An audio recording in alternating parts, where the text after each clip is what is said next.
La fiscalité est certainement le maillon le plus important de la politique budgétaire. Cependant, le Sénégal peine à mobiliser de manière optimale les recettes fiscales, principal instrument de financement souverain. Aujourd'hui, nous sommes à un taux de pression fiscale d'un peu moins de 18%, en deçà donc du ratio de 20% fixé par le critère de convergence de l'UEMOA. Notre ambition est d'atteindre et de maintenir un taux de pression fiscale supérieur ou au moins égal à 20%, ce qui correspondrait à des recettes additionnelles de plusieurs centaines de milliards annuels. Ce résultat est largement à notre portée si notre système fiscal et notre administration fiscale et nos administrations fiscales et douanières qui l'exécutent sont purgées des tares qui plombent leur action. Il s'agit notamment de juguler le phénomène incontrôlé des niches fiscales avec son corollaire mal ou sous-évalué de perte de recettes.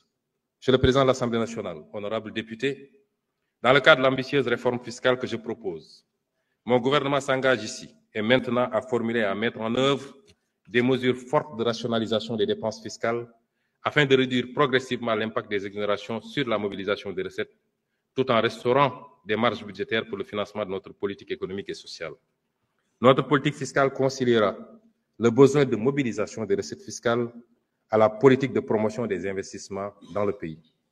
Pour relever ce défi, le Sénégal procédera à l'évaluation d'impact économique et social des avantages fiscaux au-delà des évaluations budgétaires. Ces dépenses évaluées sur la période 2019-2022 s'élèvent à 2 232 milliards de francs CFA. Cet exercice devrait être un instrument de pilotage permettant d'apprécier l'efficacité et l'efficience des dépenses fiscales.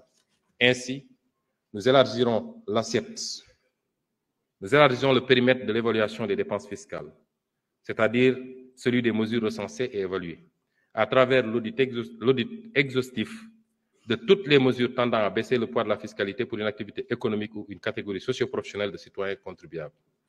Une nouvelle matrice des mesures dérogatoires devra être dressée à fin décembre 2025.